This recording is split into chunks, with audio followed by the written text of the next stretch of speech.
largo de la historia, siempre que se producen cambios, aparecen nuevos dilemas. Y con el potencial que tiene el Big Data y la inteligencia artificial, las preguntas son muchas. ¿Seremos reemplazados? ¿Superaremos la desconfianza, por ejemplo, de ir en un coche sin conductor? ¿Cómo será la convivencia entre hombres y máquinas? Sin embargo, mi duda es otra. ¿Qué ocurrirá si perdemos la ocasión?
Todos hemos oído muchas veces la famosa frase de una máquina nunca podrá hacer nada para lo que un humano no la programó o no la preparó. Ese paradigma se ha roto con la inteligencia artificial. Reconocerás que hay como un cierto reparo, incluso miedo, a la evolución de la inteligencia artificial. Al igual que históricamente el ser humano no ha tenido demasiado reparo a que una máquina fuese más fuerte que nosotros, tampoco tuvimos demasiado reparo a que una máquina fuese más rápida que nosotros, pero parece que hay como un muro ahí, que es el por qué una máquina pueda ser más inteligente que nosotros. Ahí, ¿tú cómo lo ves? Bueno, lo primero es definir inteligencia, ¿no? Como tú has dicho, si inteligencia es hacer operaciones más rápido, ya hemos perdido, ¿no? Pero si defines inteligencia como algo mucho más amplio, donde no solo es de un dominio particular, no es algo estrecho, sino algo general, ahí los humanos tenemos muchísima ventaja, ¿no? Que las máquinas nos puedan superar ahí, pues la realidad no lo sabemos. Es habitual siempre que llega una revolución tecnológica, industrial, que los humanos sintamos miedo, vértigo, porque no sabemos lo que va a pasar. Pasó con la máquina de vapor, revolución industrial, primera revolución tecnológica, nos vamos a quedar sin trabajo, las máquinas lo van a hacer todo. A día de hoy hay más gente trabajando que la que había hace 50 años. ¿De acuerdo? Es normal que ahora nos dé vértigo esto que llega, sin duda alguna. Pero al final, la humanidad encontraremos nuestro sitio, nuestro acople con esta tecnología que nosotros mismos creamos y que nosotros mismos aceptamos que llega a nuestras vidas y desde luego creamos pues, nuevas sociedades, nuevos modelos de relación. Siempre que comenzamos una etapa nueva, se producen una serie de defensas naturales que nos protegen. En psicología diferenciamos muy bien la diferencia entre miedo y ansiedad. El miedo es ante algo presente, un peligro real, que está ocurriendo y que nos protege de la vida, ¿no? Es decir, yo veo que hay un fuego y salgo corriendo. Tiene sentido. Y la ansiedad es cuando yo empiezo a imaginarme temores futuros, que no están siendo, o sea, que pueden tener una base de realidad, pero que no están ocurriendo. El miedo a lo desconocido, ¿no? Que ya está ocurriendo, tiene cierto sentido, porque lo que me está alertando es que tengo que aprender a manejar este tipo de información. Yo no sé si tú recordarás, pero de pequeñitos, todos, cuando íbamos a los aeropuertos, veíamos que había capillas. Y había capillas porque la gente quería rezar, porque le daba miedo, porque había muchos accidentes. Y forma parte de lo que son pues, las tecnologías nuevas. Que si redes sociales, que si seguridad, que si ataques informáticos, que es la nueva Guerra Fría y tal, que es el día a día de la utilización de la tecnología con sus fallos o con sus malas intenciones por aquellos que lo hacen. Pero esto es toda nuestra vida. La vida es así. Tú tienes experiencia en robots que parecen, que son simpáticos de ver, ¿no? Son agradables de ver y queda muy claro que son robots. Es porque la experiencia de cliente al final tiene que evitar ese miedo. El robot tiene que empatizar con el ser humano, de alguna manera, para romper esas barreras, ¿no? Del miedo, del rechazo, ¿no? Y trabajamos mucho en eso, en que el robot genere empatía en el humano. El robot no necesita tener emociones, de hecho no las tiene. El que necesita que el robot las tenga es el propio humano, ¿no?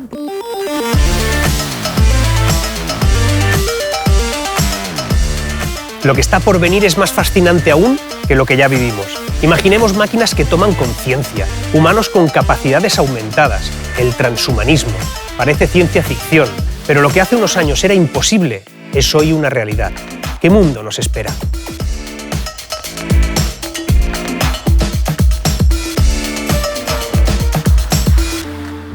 Alguien defiende ya que sobre finales de la década que viene, no tanto esta, estaremos cerca de que una computadora sea capaz de hacer cálculos, unos 10.000 trillones de ciclos por segundo, ¿no? Que es lo que funciona el cerebro humano, a la misma más o menos velocidad, en cálculo, y que cuando eso suceda estaremos más cerca tal vez de algo que ahora nos da como mucho reparo o que incluso nos parece imposible, que es ese punto de conciencia que pueda tener una máquina. ¿Tú qué crees? Nuestros expertos en Estados Unidos y todos nuestros laboratorios lo que dicen es, hablan de 3 fases en la inteligencia artificial, ¿vale?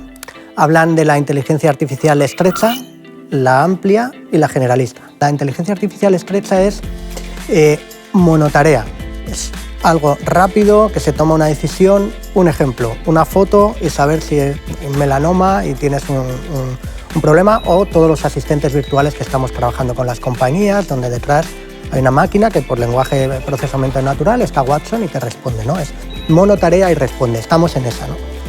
Se está empezando a trabajar en la amplia. La amplia es donde ya no es monotarea, sino que hay más tareas, más variables, más datos que el sistema empieza a trabajar y produce el output. Por ejemplo, el coche autónomo. Y luego ya se habla de la inteligencia artificial generalista, donde se supone que ya estos sistemas van a empezar a pensar un poco más como nosotros, a trabajar un poco más como nosotros. Pero lo que se oye también es que están hablando de entre 35 y 50 años para llegar allí, y ya sabemos que predecir ahora mismo y menos en este momento para predecir es complicado, ¿no? Realmente hay 2 grandes teorías. Las 2 grandes teorías es, mira, lo que está ocurriendo en tu cerebro es 100% computacional. Es decir, que depende de operaciones matemáticas, ¿no? Te entra algo por los ojos, hay un montón de operaciones y eso tiene una salida. Pues no estoy seguro, ¿eh? Hay algo, el tema de conciencia, libertad de elección, creatividad, empatía, trasladar eso a operaciones matemáticas es complicado. De hecho, hay otra teoría, no estoy hablando por supuesto de alma ni nada de eso, pero que hay un efecto químico o de algún otro sentido que todavía no conocemos en el cerebro que pueda producir esa conciencia, ¿no? Que tenemos como seres humanos, ¿no? ¿Llegará ahí la tecnología? Con el paradigma actual de la tecnología, no parece que podemos llegar a eso, ¿no? De hecho, hay modelos ya de 1 billón de parámetros o tecnología para hacer modelos de 1 billón de parámetros. El ser humano tiene alrededor de, si asocias un parámetro con una conexión entre neuronas, tenemos como 100 billones. Oye, pues empezamos a estar en el mismo orden de magnitud, se empieza a acercar. No se parece en nada a lo que hace un humano. Lo último que se desarrolla evolutivamente es la conciencia de uno mismo y la capacidad que tenemos para gestionar nuestras propias habilidades y recursos. Nosotros podemos dotar a la máquina de personalidad. La personalidad la va a elegir el programador. Podemos dotar a la máquina de saber responder y dar una respuesta emocional, que va a ir dirigida por el programador o los programadores. Podemos dotar a la máquina de habilidades para responder ante una tristeza o ante una dificultad. No me cabe duda. Sin embargo, la conciencia y la habilidad para aprender de la persona, para tener un espacio de escucha activa, para ser consciente de uno mismo y la relación que guarda, hoy en día, y afortunadamente de decirte, sigue siendo una cualidad puramente humana. Has dicho, afortunadamente las máquinas no tendrán conciencia y si la tienen eso es ciencia ficción. ¿Por qué afortunadamente?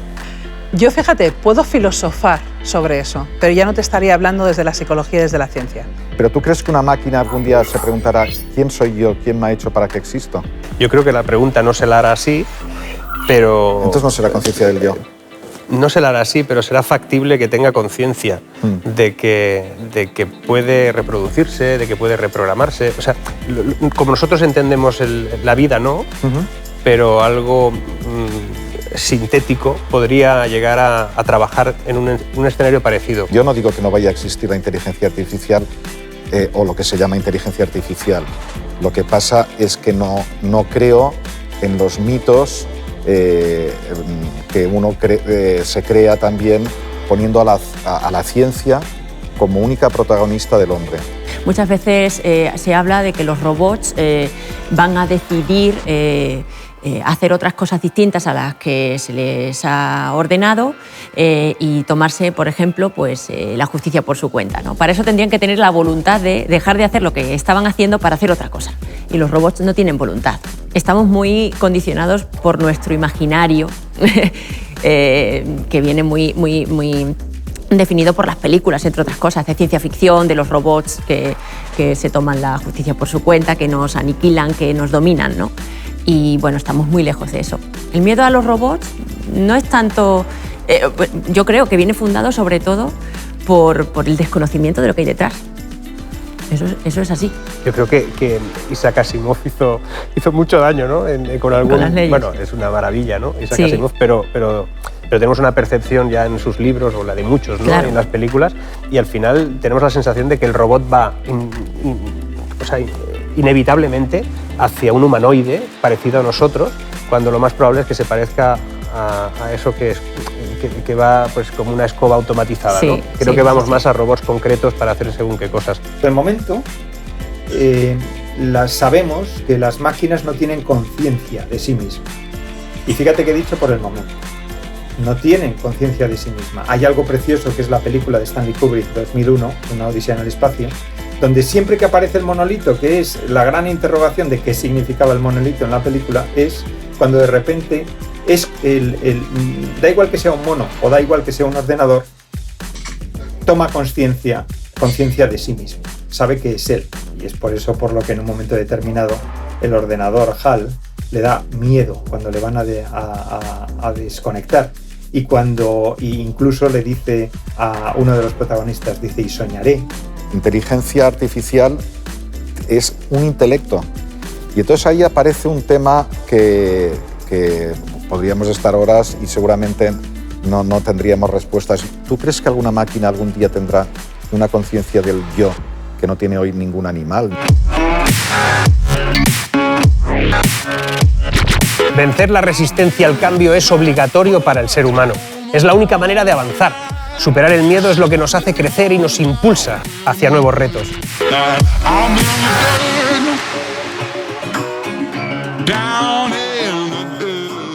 Ese miedo a perder el trabajo por la tecnología, también cómo se gestiona, porque de momento nadie puede demostrarte que no te va a pasar. De hecho, yo creo que es un miedo real y está pasando.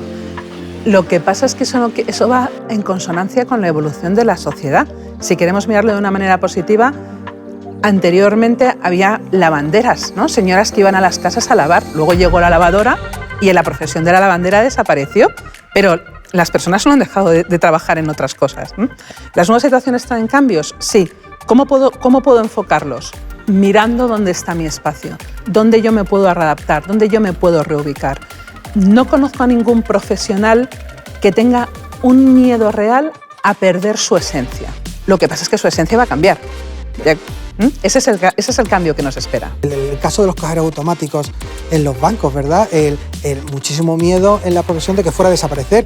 Y es cierto que la profesión como tal puede llegar a desaparecer, porque cambia tanto que estamos hablando de otra profesión. En el caso de los empleados de banca, ahora se centran mucho más en la atención al cliente, en la actividad comercial y no tanto pues, en la parte más operacional, ¿no? Pues lo mismo con la inteligencia artificial viviremos también, ¿no? Total, un cajero es un robot.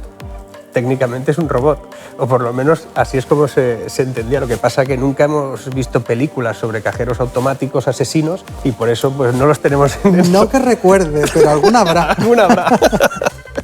No se trata solamente de hacer lo mismo de una forma diferente, sino se trata probablemente de hacer cosas diferentes. En líneas de transmisión, lo que utilizamos es drones para hacer la inspección y después las pasamos por modelos de computer vision que identifican desperfectos, ¿no? La ventaja que tiene eso es que es más eficiente, pero sobre todo la principal ventaja es que reduces el riesgo a cero. Acabas de hablar de un hecho, y es que antes unas personas hacían una serie de tareas que ahora ya no las hacen, que antes eran arriesgadas, pero las hacían unas personas. Esa transición laboral, ¿cómo la estáis llevando? Debido a que las inspecciones las puedes hacer más recurrentemente, necesitas más trabajo de planificación de esas inspecciones, que lo hacen personas, las validan personas y demás. Esas personas también pueden participar en los procesos de enseñar a la inteligencia artificial a detectar los defectos. Esas personas, por su experiencia, pueden validar los resultados que dé la inteligencia artificial y además esas personas, incluso algunas que les apetezca y les interese, pueden incluso convertirse en pilotos de drones, con lo cual al final hay una transformación donde está claro que hay disciplinas que desaparecen, otras que aparecen y en ese modelo nos estamos moviendo todos y nos tendremos que adaptar. Yo entiendo que esto genera incertidumbre. Siempre ha ocurrido cuando llega una gran transformación en la humanidad, pero yo, de verdad, honestamente, soy padre de 3 niñas pequeñas. Yo quiero lo mejor, obviamente, para ellas, para mis nietos, etc.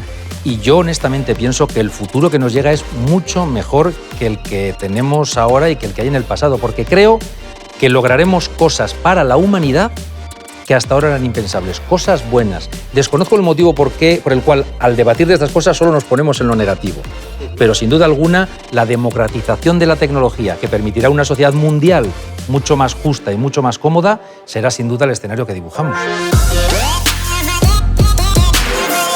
Ya hay seres humanos híbridos. La inteligencia artificial ya se funde con la naturaleza humana. Existen personas con sensores implantados que transforman cómo perciben el mundo. Algunos robots incluso desdibujan los límites entre lo humano y lo artificial, llegando a mostrar rasgos sensibles muy parecidos a nuestras emociones.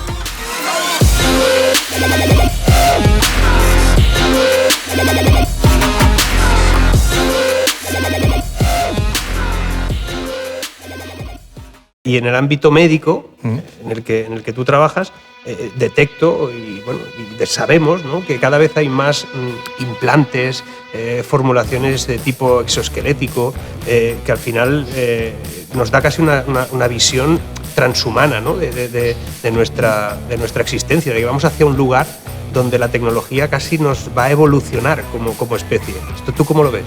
¿Tú has visto Terminator? Sí, sí. La mano de Skynet. Sí. Esas manos existen, son reales.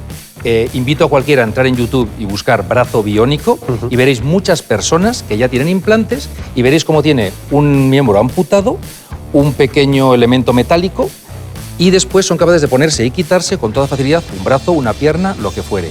Este brazo está conectado, todo su mecanismo electrónico está conectado con el mecanismo nervioso biológico de la persona, de forma que decide mover los dedos. Ya no es solo dar la orden de moverlo, que ya es sorprendente, es saber qué presión estoy haciendo para no romper un huevo, etc. Si ya existen brazos que son capaces de hacer eso, ¿dónde está el límite? Se están trabajando ya incluso en ojos, capaces de conectarse al nervio óptico y ver. Una vez que tenemos ya un ojo que ve y es electrónico, un brazo que hace y es electrónico, ¿dónde está el límite en convertirnos en eso que llamamos cyborgs en las películas de ciencia ficción? Vamos hacia un lugar, hacia un escenario, tal vez no inmediato, pero en el que cuando hablemos de cuál es la evolución del ser humano, sea más fácil transhumanizarnos tecnológicamente, es decir, incorporar factores tecnológicos que ver hacia dónde vamos nosotros como especie, ¿no? Porque será más sencillo, será como más eficiente hacerlo así, tal vez, no sé. El conocimiento humano, tenemos acceso a conocimiento humano desde nuestro reloj, ¿no? O sea, que podemos, cualquier pregunta que tenga sobre cualquier tema, podemos tener la respuesta. Eso, en cierta manera, es que nuestra inteligencia sea aumentada, parecemos mucho más listos. Bien por dispositivos sensores, pero también por tecnología a la que tenemos acceso, que nos pueden permitir desde poder entender y hablar cualquier idioma, que es muy fuerte, y lo podemos hacer a día de hoy, ¿no? Hasta conocer cualquier tema que se te ocurra. Puedes parecer un experto solo buscándolo.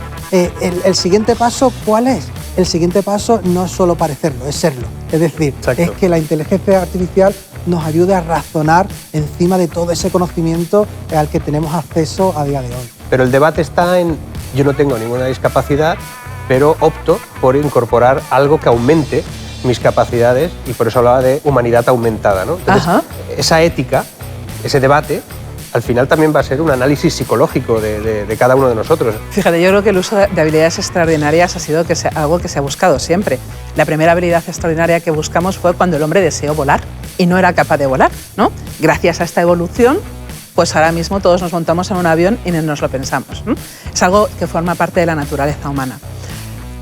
El día que llegue, que todavía yo creo que estamos bastante lejos, Mar, también tengo que decírtelo, el día que llegue que podamos elegir una realidad aumentada como algo cotidiano, es decir, como yo elijo montarme en un avión para irme al otro lado del mundo, ese día probablemente el propio proceso nos va a dejar estar preparados. A partir de ahí seguro, porque el ser humano es así, le gusta romper barreras, ¿no? Pues habrá quienes decidan amputarse miembros por tener un miembro robótico, porque le resuelva mejor su problema, le dé una habilidad que no tiene, por ejemplo, o incluso pues simplemente por puro placer, ¿no? De convertirse en cyborg. Una barbaridad, ¿no?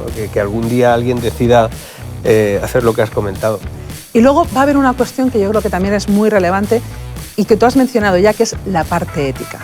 Éticamente, ¿hasta dónde es correcto el desarrollo de la máquina? Yo creo que el desarrollo del cerebro es siempre correcto, he de decirte, pero el desarrollo de la máquina. Ahora mismo se habla de humanoides, ¿no? Que hagan habilidades sencillas como servir en un restaurante o una comanda, pero se habla de algo más, por ejemplo, de parejas de vida, ¿no? Se plantea como una opción que realmente uno, en lugar de tener en casa una pareja o incluso una mascota, lo que tenga es un robot, un humanoide, que le acompañe en el día a día.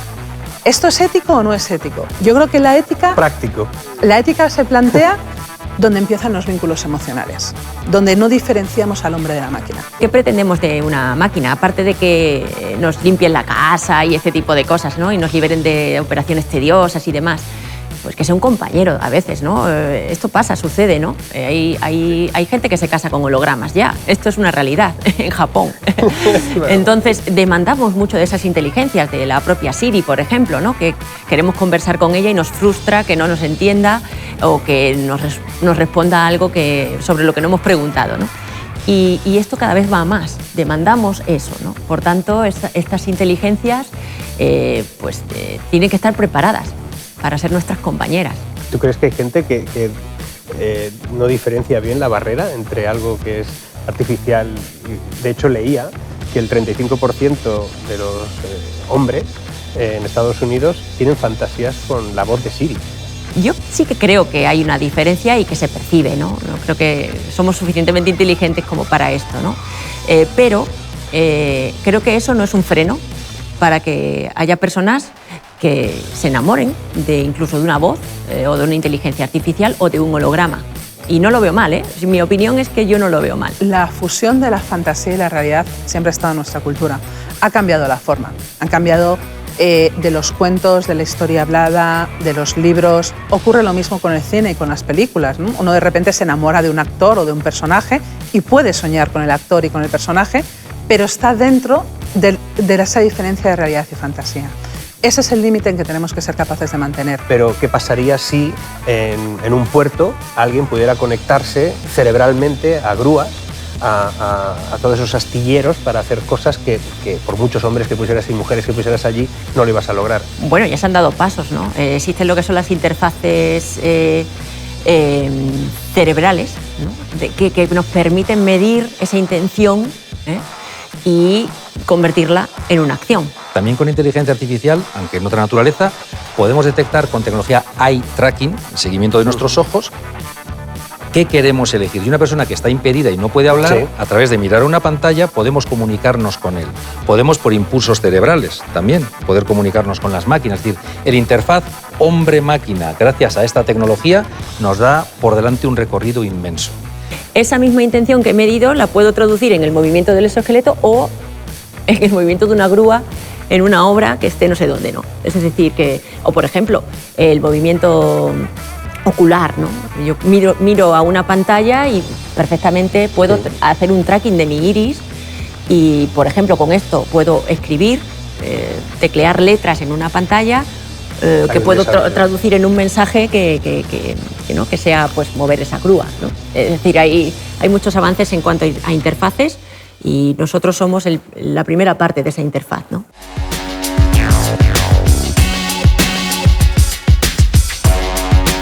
Evolucionar es la esencia de la humanidad y no hay nada que la pueda detener. Solo poniendo lo mejor de cada uno, creando equipos de personas y máquinas, podremos alcanzar nuestras metas.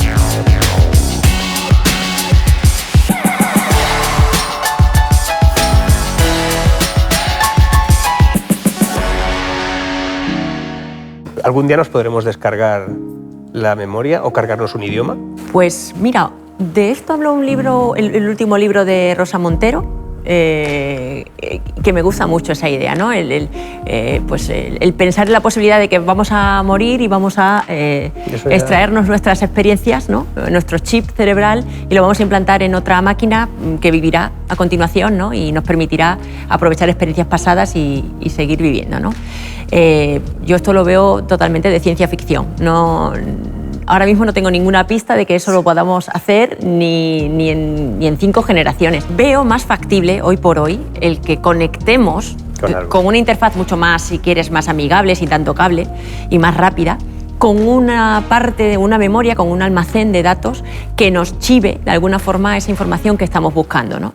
Lo que ya hacemos hoy por hoy con Google o cualquier base de datos, pero hacerlo sin esa interfaz del teléfono, ¿no? En el ámbito de la automatización, robotización, hay ocasiones en que robot y humano parece que tengan que colaborar, ¿no? Lo que se llaman cobots. Esa opción, ¿tú cómo la contemplas? ¿Vamos a poder disfrutar de una relación que estimule a ambos, o uno se va a comer al otro? Claramente soy un convencido de que debemos ir hacia esa colaboración, ¿no? Al final creo que es un error entrar en competencia entre humanos y robots, cuando humanos e inteligencia artificial tenemos capacidades totalmente diferentes. Lo que tenemos que encontrar es ser capaces nosotros de concentrarnos en las tareas para las cuales somos diferenciales y ceder muchas tareas que pueden ser automatizadas a los robots, ¿no? Me encanta una encuesta que vi hace poco a directivos donde le preguntaron, oye, si pudieras dedicar menos tiempo a operaciones, digamos, a tareas más tácticas gracias a la inteligencia artificial, ¿en qué invertirías ese tiempo? La principal tarea en la que invertían más tiempo era motivar e inspirar a sus empleados. Me parece precioso. El componente humano queda en, digamos, supervisar lo que está haciendo ese software cuando se está programando. Mira, cuando tú ves los grandísimos centros de proceso de datos, que son miles de millones de usuarios, que tienen en cualquiera de las 4 grandes compañías de Internet en estos momentos, 4 o 5 grandes compañías de Internet en el mundo, Apple, Amazon, Facebook, Google, Microsoft, te das cuenta que en el fondo es la inteligencia artificial, son estos algoritmos los que están controlando absolutamente todo. Y solo en caso de duda, entonces se abren. Y hay un grupo pequeño, que a lo mejor son 60, 70 personas, para esos miles de millones y esas grandísimas cantidades de centros de proceso de datos que existen en todo el mundo, que son los que en un momento determinado pues le resuelven la duda. En IBM siempre pensamos que es una mezcla, ¿no? Está clarísimo que los datos son los que son y hay que utilizarlos y nos van a ayudar, pero siempre hay una decisión final humana y el componente humana. A veces uno tiene la duda de quién se tiene que adaptar a quién. Pues yo diría que ambas partes, ¿no? Porque para mí todo lo que tiene que ver con robotización y con tecnologización, inteligencia artificial y demás, viene a complementar al ser humano, no a sustituirlo, a complementarlo, ¿no? Entonces somos un binomio humano-robot, humano-inteligencia artificial, ¿no? Y por tanto, para que el binomio funcione de verdad, debemos adaptarnos los unos a los otros. Mira, hay un concepto en robótica que se utiliza mucho que se llama compliance. Un robot es compliant cuando detecta que hay un cambio importante en el entorno y se adapta a él, ¿no? Por ejemplo, que en ese momento donde el robot está operando, pues hay un operario que mete la mano y antes de que el robot vaya a taladrar, pues frena y evita que eso suceda, ¿no? Nosotros pues también tenemos que adaptarnos, igual que los robots se adaptan a nosotros, a convivir con esas máquinas, ¿no? Que para mí tiene mucho de positivo más que de negativo. La historia de Kasparov, a mí me encanta, ¿no? Kasparov se hizo famoso por ser el primer campeón mundial de ajedrez que fue derrotado por una máquina, ¿no? Y al principio le sentó fatal, se cogió un cabreo, pero después, ¿qué es lo que hizo? Empezó a analizar qué es lo que había pasado, ¿no? Y se dio cuenta que la máquina la había ganado en el corto plazo, en el tratamiento táctico de la partida. Pero en la estrategia, él llevaba una estrategia mejor que la máquina. Con lo cual, ¿qué es lo que pensó? Dice, bueno, si unimos la máquina con la persona, quizá encuentre algo. Y estuvo detrás de este concepto del centauro, ¿no? Esta mitad máquina, mitad persona. Hay un movimiento que a mí me encanta y creo que va a ser uno de los aspectos clave de la inteligencia artificial en el futuro, que es el concepto de corrazonar con una máquina. Que al final la máquina no razona, la máquina te ayuda a razonar. La humanidad tiende a explorar más allá. salimos de África, descubrimos América, hemos ido a la Luna. Está en nuestra naturaleza retarnos, superarnos, aun a riesgo de nuestra propia naturaleza. Si tenemos garantías para usar esa tecnología, yo creo que la humanidad querrá usarla.